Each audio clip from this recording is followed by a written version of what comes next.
भारत ने मालदीव को एक और ऐसा झटका दिया है जिससे मालदीव कई सालों तक नहीं उभर पाएगा। और मालदीव के प्रेसिडेंट का भारत से दूरियां बनाना मालदीव के ऊपर ही भारी पड़ चुका है। और भारत ने मालदीव को इस बार ऐसी जगह पर चोट पहुंचाई है वह कई सालों तक दर्द देने वाली है। क्योंकि अभी तक तो भारत के द्वारा मालदीव को एक्सपोर्ट होने वाले कुछ फूड प्रोडक्ट पर ही रोक लगाया गया था, लेकिन अब भारत की तरफ से मालदीव के खिलाफ एक ऐसा कदम उठाया जा चुका है जिससे मालदीव के राष्ट्रपति मोहम्मद मुइज्जू की रातों की नींद उड़ गई है।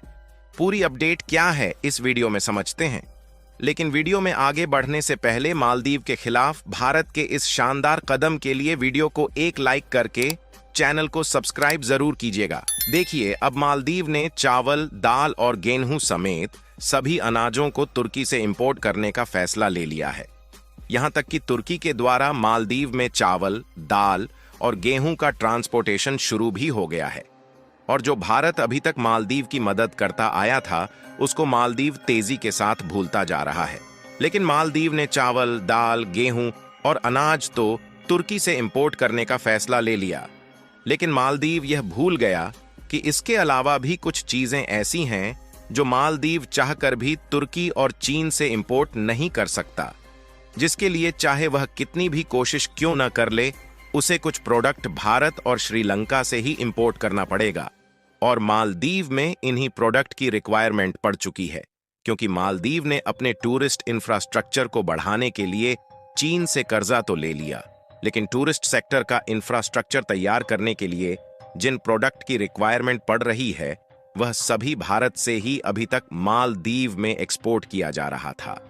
और अब उसी प्रोडक्ट को मालदीव भारत से सोर्स नहीं कर पा रहा, जिससे मालदीव का टूरिस्ट सेक्टर अस्त व्यस्त हो चुका है। दोस्तों, हम बात कर रहे हैं सीमेंट, स्टील और आयरन की, जिसके लिए मालदीव सदियों से भारत पर ही डिपेंडेंट है। और अब मालदीव ने चीन और तुर्की के साथ हाथ मिला के तो ये भूल चुका है कि कुछ प्रोडक्ट ऐसे हैं जो हम चाह कर भी चीन और तुर्की से इंपोर्ट नहीं कर पाएंगे। उसके लिए केवल भारत से ही मदद मांगना होगा। और अब मालदीव में सीमेंट, स्टील और आयरन की रिक्वायरमेंट पड़ चुकी है। मालदीव में जितने भी होटल और वाटर विला बने हुए दिखाई देते हैं ये सभी भारत के द्वारा एक्सपोर्ट किए गए सीमेंट की मदद से बनाए गए हैं। और बिना सीमेंट के किसी भी देश में आज के समय में बिल्डिंग और होटल्स को बनाना नामुमकिन है।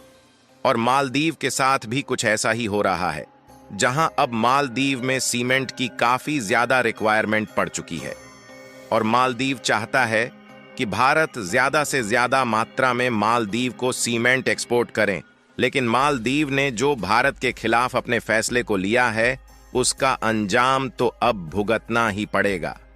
मालदीव हर साल लगभग $7 मिलियन की अकेले सीमेंट ही इंपोर्ट करता है, जिसमें 90% सीमेंट अकेले भारत के द्वारा एक्सपोर्ट किया गया है, जबकि 10% में श्रीलंका और नेपाल ने मालदीव को सीमेंट का एक्सपोर्ट किया है। यहां तक कि श्रीलंका के द्वारा जो सीमेंट मालदीव में एक्सपोर्ट किया गया है उसमें ज्यादातर भारतीय कंपनियां ही शामिल हैं, क्योंकि श्रीलंका में सीमेंट प्रोडक्शन के लिए भारत की कई सारी कंपनियां अपनी प्रोडक्शन यूनिट एस्टैब्लिश कर चुकी हैं, जहां पर भारी मात्रा में सीमेंट का प्रोडक्शन होने के साथ साथ दूसरे देशों को भी एक्सपोर्ट किया जाता है।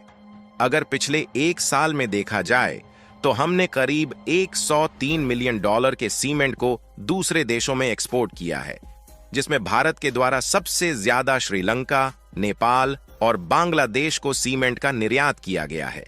हालांकि देखा जाए तो नेपाल में एक बड़े लेवल पर सीमेंट प्रोडक्शन फैक्ट्रीज है, लेकिन इसके बावजूद भी नेपाल अपने देश में सीमेंट की जरूरत के लिए भारत पर डिपेंडेंट है, जिसमें पिछले साल भारत से अकेले नेपाल को $16.2 मिलियन का सीमेंट एक्सपोर्ट किया गया है, जबकि श्रीलंका को इससे भी ज्यादा $72.6 मिलियन का सीमेंट पिछले साल एक्सपोर्ट किया गया है। यानी कि आप इसी से अंदाजा लगा सकते हैं कि भारत के सभी पड़ोसी देश लगभग पूरी तरह से सीमेंट इंपोर्ट के लिए भारत पर ही डिपेंडेंट है।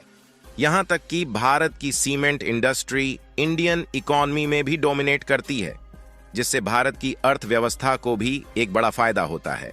भारत के द्वारा दूसरे देशों में एक्सपोर्ट होने वाली सीमेंट कंपनियों में अल्ट्राटेक, एसईसी, और डालमिया जैसी कंपनियों के सीमेंट शामिल है। जबकि अगर मालदीव में भारत के द्वारा सीमेंट एक्सपोर्ट देखा जाए तो टोटल सीमेंट एक्सपोर्ट का एक बहुत छोटा सा हिस्सा ही मालदीव में एक्सपोर्ट होता है। लेकिन इसी छोटे से हिस्से से मालदीव में उपस्थित सभी होटल्स और वाटर विला बनाए गए हैं। और हमने आपको पहले भी बताया कि मालदीव अपनी टोटल सीमेंट जरूरतों का 90% हिस्सा अकेले भारत से इंपोर्ट करता है। लेकिन मालदीव ने चीन के साथ मिलकर जो गलतियां की है, उसके कारण भारत ने भी मालदीव के ऊपर अपनी प्रतिक्रिया को स्टार्ट कर दिया है। जहां पर बड़ी खबर यह है, इस समय मालदीव भारत से सीमेंट इंपोर्ट नहीं कर पा रहा है। इसीलिए मालदीव तुर्की और चीन से सीमेंट एक्सपोर्ट करना चाहता है। लेकिन अच्छी बात यह है कि चीन और तुर्की मालदीव को सीमेंट एक्सपोर्ट करने के लिए तैयार नहीं है। वैसे देखा जाए तो मालदीव ने खाने पीने का आइटम तुर्की से इंपोर्ट करने का तो फैसला ले लिया, लेकिन मालदीव ने इस बात पर ध्यान नहीं दिया कि यह डिसीजन मालदीव की टूरिस्ट इंडस्ट्री के लिए कितना ज्यादा भारी पड़ सकता। क्योंकि जहां मालदीव चीन के द्वारा लिए गए कर्ज से अपनी टूरिस्ट सेक्टर को बढ़ाना चाहता है, तो उसके लिए भारत से सीमेंट इंपोर्ट नहीं कर पा रहा है। इसके अलावा भारत ने अपनी सीमेंट इंडस्ट्री को और भी ज्यादा बढ़ाने के लिए दक्षिण कोरिया के साथ FTA एग्रीमेंट को भी साइन कर लिया, जिसमें इंडिया और दक्षिण कोरिया के बायलैटरल ट्रेड को बढ़ावा देने की बात की गई है। और इस FTA से भारत को काफी ज्यादा फायदा होने वाला है, क्योंकि इसके अलावा भारत ने साउथ कोरिया के अंदर अपने व्हीकल्स के एक्सपोर्ट को भी बढ़ाने जा रहा है। और आपको मालूम होगा कि इंडिया का ट्रांसपोर्टेशन मार्केट जिस तेजी के साथ बढ़ रहा है, उससे ग्लोबल मार्केट में भी अपनी जगह को बनाना शुरू कर दिया है, जिसके लिए टाटा ग्रुप ने ऑलरेडी एक बहुत बड़ी इन्वेस्टमेंट को पहले से ही शुरू कर दिया है।